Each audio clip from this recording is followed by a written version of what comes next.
Okay, thank you very much. It's a pleasure to be here. What time do I go to? About 35 minutes. Okay, great. So I'd like to begin by wishing Stephen a happy birthday. It's been a pleasure and an inspiration to be your colleague, collaborator, and friend for the last 35 years. And also, I would like to wish you many happy returns. Our work is not done. We can't stop here, and so we'll keep on going.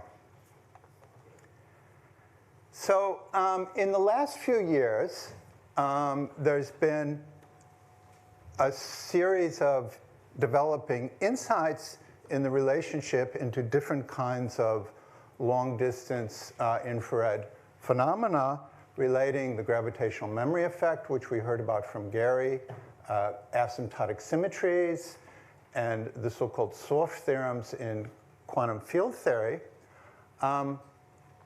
I spoke about this in this room last year. I'm not going to try to review this whole story now, but I am going to discuss one self-contained corner of it. So the minute you say the word infrared phenomena to a quantum field theorist, the first thing that they think of are the so-called infrared divergences that are encountered in computations of Feynman diagrams, in all physical scattering processes in quantum electrodynamics, in quantum chromodynamics, or in gravity. And the problem of the so-called ultraviolet divergences, which was solved by renormalization and Nobel Prize awarded to Feynman, Tominaga, and Schwinger, that is a separate problem. It also happens when you start to compute loop diagrams that you get infrared divergences. And this was first noticed in work of really Bloch and Nordzik in the 30s. People really didn't understand. It's a very complicated problem, decades of work on it, thousands of papers, textbooks, so on and so forth. And finally, the problem came to some kind of closure in a very famous theorem of Kinoshita, Lee, and Naumburg in the early 60s. And what they said is, we don't want to compute the S matrix. We don't want to compute amplitudes. We only want to compute probabilities. And the reason that we only want to compute probabilities is that real detectors have a finite resolution, and very infrared photons or gravitons or whatever will escape their detector. So S matrix are unphysical, only probabilities are real. And it was shown that, and there was great agreement with experiment, and this work was, I think correctly, greatly applauded throughout the particle theory community. And it's interesting that in marked contrast when 10 years later, when Stephen came along and said, we don't want to compute amplitudes, we only want to compute probabilities, the world went into an uproar and said that's completely outrageous, even though the same words had been accepted 10 years earlier in quantum electrodynamics.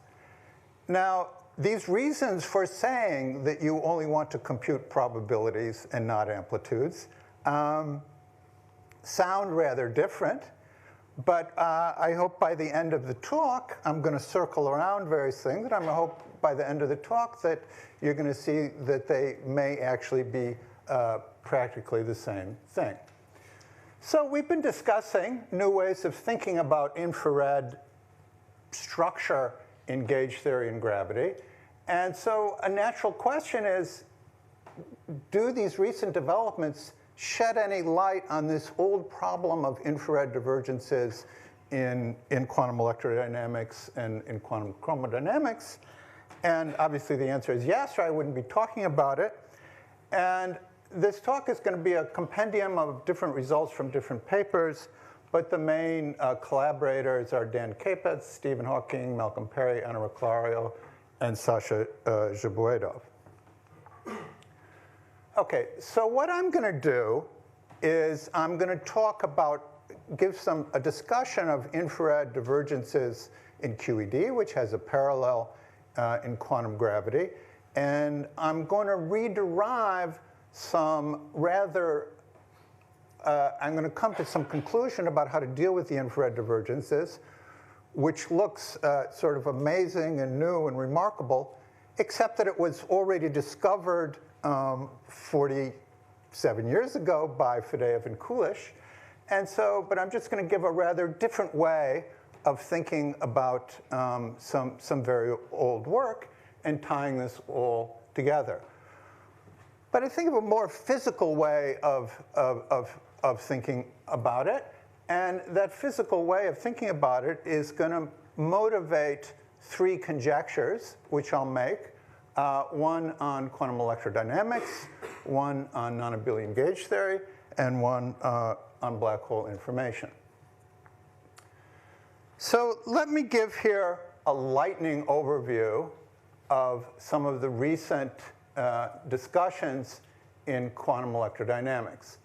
Now, you're all familiar with the statement that in a abelian gauge theory, the global charge is always conserved. The sum of the incoming charges is equal to the sum of the outgoing charges. But what has been more recently understood that this is only one in an infinite family of conserved charges. And let me describe what these conserved charges are. And this is going to be a quick review of something which I've sometimes given whole lectures on. So here's a picture of Minkowski space. In the future, at null infinity, we'll use retarded time u, advanced time at past null infinity v, and the celestial sphere at null infinity will use the coordinates z and z bar. And here is Scri plus, where light rays go to, Scri minus, where they come from. And we'll also be interested in the past of Scri plus, which is not Scri plus minus, and that has to be carefully distinguished from the future of Scri minus, which we call Scri minus plus. And the statement is that if we look at the radial component of the electric field on the sphere at the bottom of Scri plus, that is equal to, antipodally, it's not equal to it at the same point, that it's antipodally equal to the radial component of the electric field at the future of Scri minus. And this can be thought of really as a boundary condition which defines the scattering problem, which is needed to define the scattering problem in Minkowski space. And this antipodal business may sound a little bit funny. I'm not going to have a long discussion of it now, but it is implicit in every problem in Jackson and every quantum field theory computation. It would not be Lorentz invariant without this antipodal identification. And was undoubtedly in some form known to Maxwell and Leonard and Vikar. Now, this looks a little bit trivial, but it suddenly starts to look, this, by the way, is one identity for every point on the sphere, and it's a conservation law. It's an incoming thing that equals an outgoing thing in any scattering process. Starts to look more non-trivial if we integrate by parts and along a null generator of Scri plus, and then we can write this charge and use the constraints to integrate by parts. We can write it as the integral along a generator of Scri plus of the divergence of the radiative component of the electromagnetic field plus whatever hard charges we can imagine here that we could have massless charged particles which go through Scri plus. And in fact, in all of this talk, just to simplify things, I'm going to assume that all charges go through Scri plus. We could also consider massive particles that go through time-like infinity, but that there's a very beautiful story there, but it substantially lengthens the discussion. So I'm just going to talk about charges going through null infinity. Now, the so-called soft charge, if we work in a u equals 0 gauge, is a total u derivative, and it's related to the shift in AZ, which if space is flat, if the electromagnetic field vanishes in the far past and the far future, this soft charge measures the shift in the flat connection on the sphere at infinity, and these in turn label the infinity of degenerate vacua in abelian gauge theory. So this soft charge is related to the shift in degenerate vacua, which is the electromagnetic analog of the memory effect that we just heard Gary describing a few minutes ago. And there's a similar story on scri minus. And the statement that Q plus equals Q minus is not only true in classical electromagnetism, but it's an exact statement in any quantum theory with an abelian gauge symmetry, and it's known as the soft photon theorem. Okay, so that's a lightning review of that. Now let's apply our knowledge of this conservation law, and let's apply it to something insanely simple, which is just Baba scattering. E plus E minus goes to E plus E minus. There's supposed to be another H there. Now, of course, we can't just have electrons, again, I'm making them massless, and positrons going to infinity, because we have to solve the Maxwell constraint equations. And we're assuming that there are no incoming radiative modes, no photons. So here I've written the constraint equation on scri plus. And there's no incoming radiative modes. So I'm setting these modes to 0.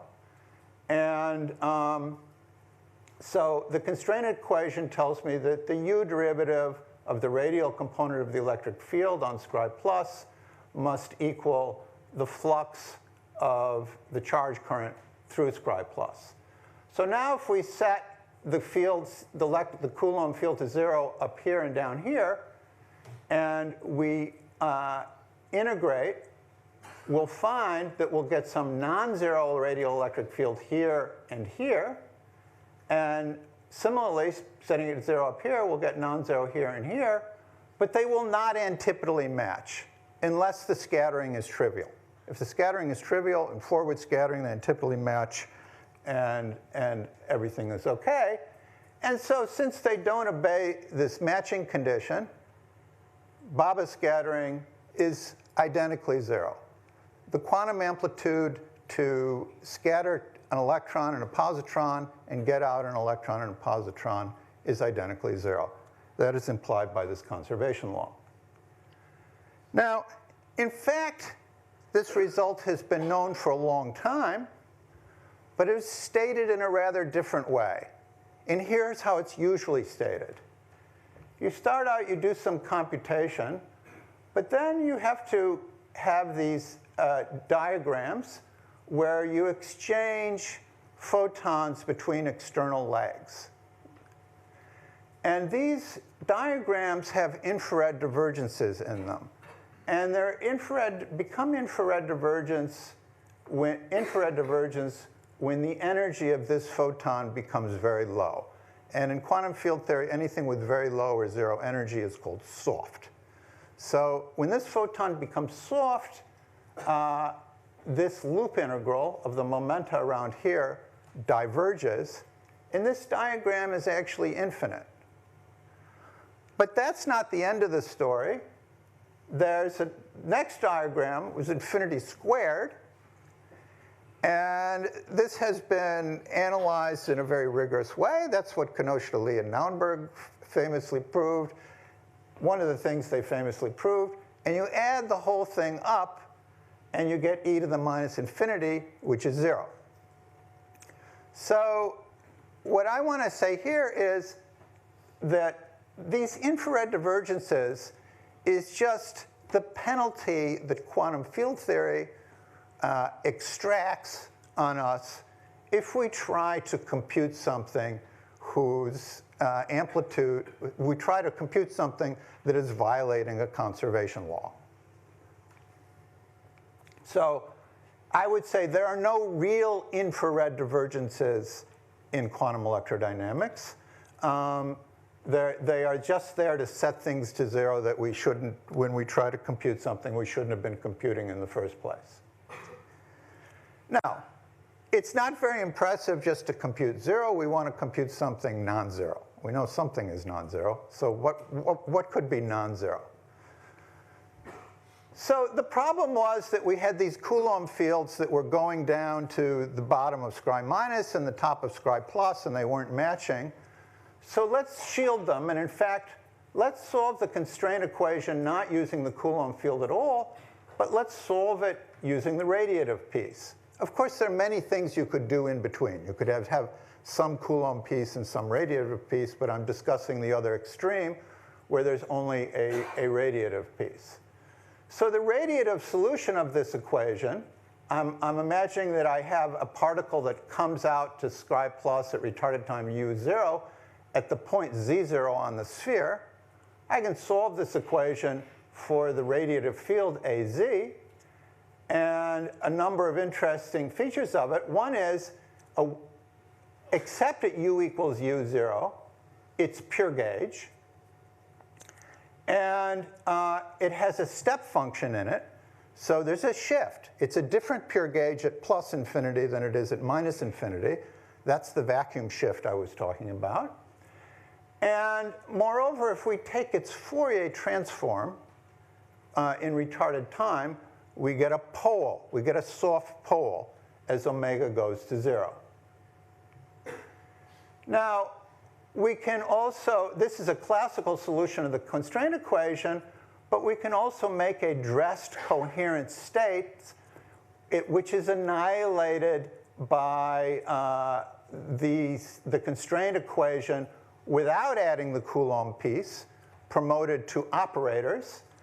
And what we've done here is shielded the Coulomb field. Now, of course, we can't shield the zero mode of the Coulomb field with photons, but we've got E plus E minus here, so the net charge is 0. And when the net charge is 0, there are long-range 1 over r squared terms in E. They are not spherically symmetric. And what we would be doing here is shielding. So since the whole state is neutral, we can shield the entire Coulomb field. And then the matching condition is trivially satisfied. And since the matching condition is trivially satisfied, there's no reason the amplitude should vanish. And indeed, it's known that the scattering of these dress states that I just wrote down is in fact infrared finite. And this was shown in a way that it's rather hard to see that it's equivalent to what I just said, because the language that is used in 1970 and so on, that they're not talking about null infinity. The language that's used is very different. But Fadeev-Kulosh wrote down some dress states that have the property that the long-range Coulomb field is shielded, and showed, and the proof was improved over the years, and there was also Chung and Kibble. They showed that scattering amplitudes of these states are infrared finite. And what happens is this exchange, every particle now is surrounded by a Coulomb cloud, and the exchange diagram between external charged particles, which has an infrared divergence, is canceled by an exchange diagram in which the external leg exchanges a soft photon with the cloud of the same particle. And that cancellation is possible because this cloud has an explicit pole as omega goes to 0. Okay, so there are these obscure but somewhat studied infrared finite scattering states. And what we've constructed is equivalent from those, so we don't have to do a lot of hard work to show that this gives us something which is infrared finite. Now, one thing I want to say here is that these clouds don't really, I mean, I've drawn it in this way, but they don't really surround the asymptotic hard particle. Indeed, if it's a massive particle like an electron, that will go to time-like infinity, whereas the soft photons will disperse out to null infinity. Okay, so what I've done is just recovered from a modern viewpoint a way of thinking about infrared divergences and thinking about how you actually can have an S matrix in quantum electrodynamics, despite the appearances of infrared divergences at intermediate stages in the calculation.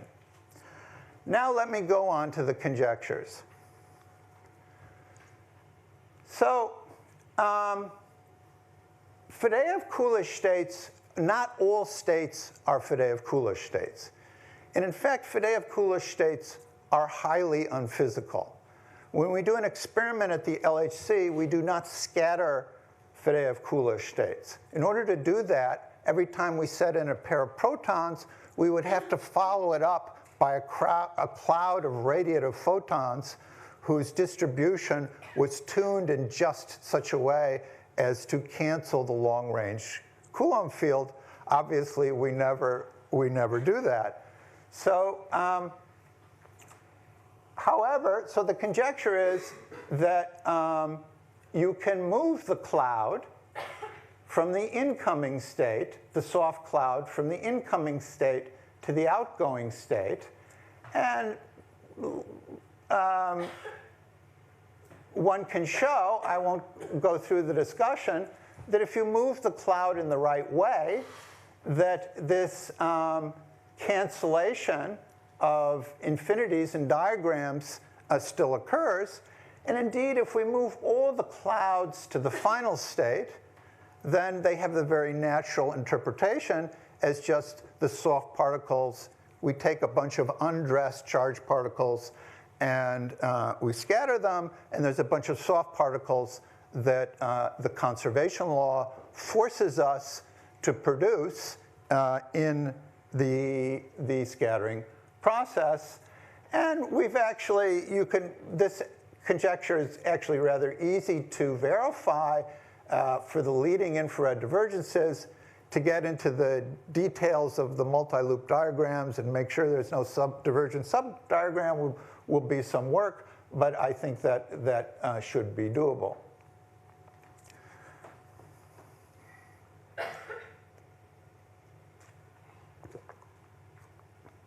Okay, what about non-abelian gauge theory? Non-abelian gauge theory, there is no analog of the Faddeev-Coolidge proposal.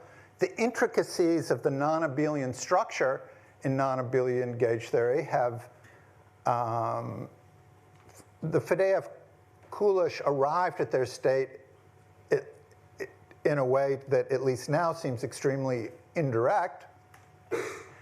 And it was too hard to follow their steps for the non-abelian case, despite many efforts to do it. So the status now is that there is no even a proposal for a construction of an S matrix for non-abelian gauge theory. And this is an important problem because there's a whole conference, which I'm going to next week, called Amplitudes, in which people study scattering amplitudes for non-abelian gauge theories, but there's no proposal for how they might exist because of these infrared divergences. So the conjecture is ditto, that as long as you satisfy the conservation law that from the incoming and the outgoing states, that the infrared divergences will cancel. Now, gravity, it turns out, is simpler than non-abelian gauge theory and as far as the structure of infrared divergences. And there was a claim in the last few years that an analog of the Coolidge construction indeed exists for gravity. Okay, so now let me move on to the third conjecture for black hole information. So let's imagine that we make a black hole collapsing some classical matter. It forms and then evaporates. And it evaporates at the Hawking temperature, 1 over 8 pi gm. And the number distribution of the quanta of energy omega obey the Boltzmann distribution, omega squared over this factor. And this distribution goes to 0 as omega goes to 0. Certainly doesn't have a pole. So this distribution, we can think of these all as hard quanta. We aren't producing copious numbers of soft quanta, and they're hard where the hard energy scale is the 1 over the length of the radius of the black hole. Now, Hawking proposed in 1975 that this in-state coming in here will evolve to a mixed state, which where we have a sum over all hard states. I don't want to get into too much detail about what these are, but they're essentially the states that you would get from a black body radiating at this temperature for some time until it disappears, and with some probabilities that are essentially thermal probability distribution functions. Now, a few years later, 5 years later, Don Page came along and said, I don't like that. I want information to be, I want unitarity. I want information to be preserved. And so I'm going to conjecture that instead what happens is the in-state goes to some pure out-state where the C alphas would depend on the details of what was thrown in, and the H alphas are some typical element of a hard state consisting of hard quantita that appears in the probabilistic calculation that Stephen did. And moreover, that quantum purity, and we heard a little bit about this in Douglas's talk, that quantum purity is restored if we were to look at such an evaporation process by correlations between the hard quanta which emerge at early times and the hard quanta which emerge at late times. In other words, for the first half of the evaporation process, everything looks thermal, but in the second half, the quanta which come out somehow know about the quanta that came in, and the whole thing is a pure state. This is impossible, and it's impossible for the same reason that this can't happen, because it violates the conservation law. It's impossible for the same reason that E plus E minus cannot scatter to E plus E minus. We must have soft quanta produced in any kind of evaporation process like this. So I'm going to propose, now, I'm going to propose an alternative to Page's conjecture in which the in-state goes into an out-state where we have also this, which is now a sum of product states, where every hard state is appropriately dressed with some soft quanta. So Don didn't give any prescription or algorithm for how you compute these C's. He didn't say firewall or fuzzball or whatever. He just said there should be some mechanism so that this is happening. And similarly, I'm not proposing any prescription here. I'm just putting this forth as an alternative to what Page was saying. And now I'm making a second conjecture that the soft states are orthogonal. That is, the soft state associated with any hard state is unique. And if you do that, if you look at an inclusive cross-section, if you have a detector that can't observe the soft quanta, you must trace over the soft state.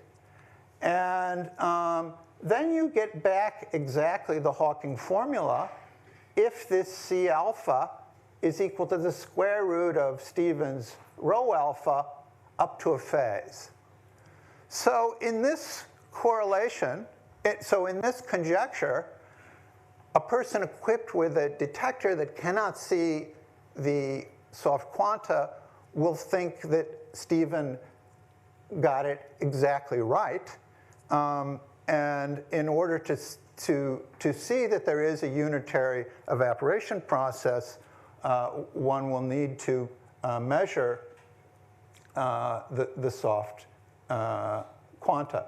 So this is a kind of minimal deviation, which is consistent with unitarity, but is very close to what Stephen was originally proposing. And the quantum purity here is restored not by late and early hard quanta, but by hard quanta and soft quanta. Now, could it be true that these S's are orthogonal? I think I won't go through the argument here. I won't go through the details of this argument, but I look at it in a theory of in which all the initial and final quanta are gravitons, and using super translation charge conservation, which is, so in electromagnetism we had all these charge conservation laws from the matching of the radial component of the electric field. In gravity, we have analogous infinity of charge of conservation laws from the matching of the Bondi mass aspect. That is super translation charge conservation. And then we have a second infinity from the matching of the angular momentum mass aspect. That is super rotation charge conservation. And you need both of those to decohere, to fully decohere, for the soft quanta to fully decohere the hard gravitons. And then in that case, tracing over the soft quanta fully decoheres the hard ones. And a very similar conclusion was reached in a beautiful paper last week by Carey, Carney, and Semenoff, and other, and a few other people, in which they looked just really at a generic scattering process and showed that in a generic scattering process of hard particles, even in electromagnetism, you greatly decohere the S matrix element when you trace over the soft quanta which are produced. Now, I want to say again that I'm not giving an algorithm here for computing what the C's are.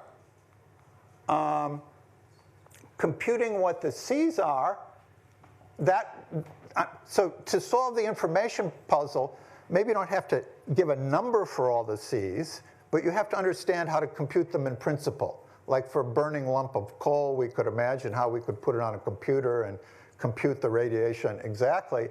Here we don't have a proposal, a dynamical proposal for computing what all the C's are. But this picture fits in beautifully with the work I've been doing on soft hair with Stephen and Malcolm.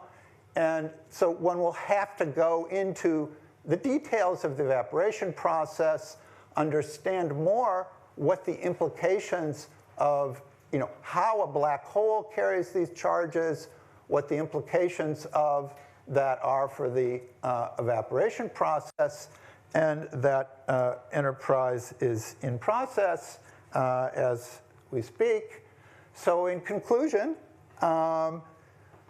we've, over the last 30 years, we've thought a lot about ultraviolet of quantum gravity, and there's all kinds of fantastic, beautiful things, interesting things that can happen in the ultraviolet of quantum gravity.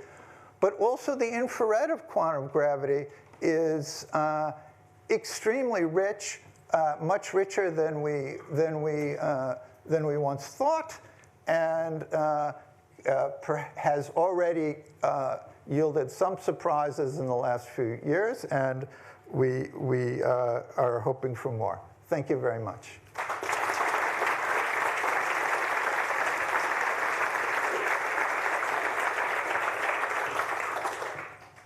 Questions? When you last came to visit us, at least when I was here, you gave a beautiful colloquium, and it mainly focused on the QED case, or the electromagnetic case, and it put me in mind of remarks of Roger Penrose, which geometrize what you said, I think, and that is the following. Really, if you're looking at the action of the conformal group on conformally compactified Minkowski space, you should identify scri plus and scri minus. And that's very clear from various geometrical constructions. And that means, since it's not simply connected, that you have non-trivial bundles. You have to, the fields are sections of non-trivial bundles, which is precisely your antipodal map transformation. And moreover, because it's not simply connected, you have flat connections with non-trivial holonomy, and that seems to be very much how you're describing the charges. So I think, I've never liked the S matrix, I should say, partly because we used to go in for it here and it was a dead end, but it seems to me that there could be a different way of formulating these problems for, certainly for electromagnetism, and I suspect also Yang-Mills. Certainly if they're pure Yang-Mills and pure electromagnetism, which would somehow eliminate even the mention. It's a bit like Michaelis's viewpoint. You would not even mention the S matrix or soft quanta. You'd be dealing with a regular field theory on a compact space with peculiar identifications. And I believe that strongly because if you ask people like Michaelis and Madame Choquet how they prove Yang-Mills classically exists, they lift it onto precisely the same space. They have a compact cross-section, and so they can use all their theorems of functional analysis. So it may be that this picture that Roger gave us in this particular case, well, Roger's aware of this. This is what is called in the trade the Gurgin discontinuity. But maybe we shouldn't focus on scri plus and scri minus as separate things in this particular case, but rather the same place. Yes, and there are many different directions and ways that one could go with that comment. But I do one thing that is, I'm just talking about one little corner here, but there is a picture which seems to be a very nice one, which does exactly what you want, which is to get rid of scri plus and scri minus, and just keep the sphere, the celestial sphere, and then the scattering is a kind of correlation function on that sphere, and that is the sphere, that is the most natural way to think of super rotations and how they act. But certainly, yes, Penrose did, I've had in the course of this investigation reasons to read some very old papers of Penrose, and it's amazing some of the things he knew a very long time ago.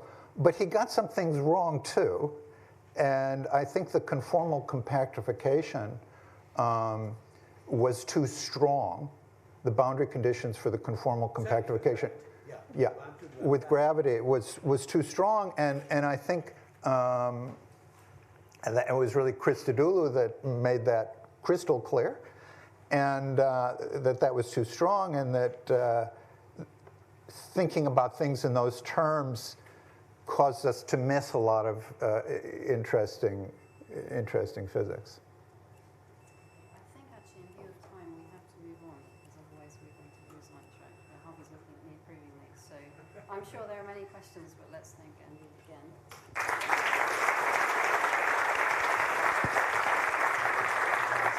Thank you.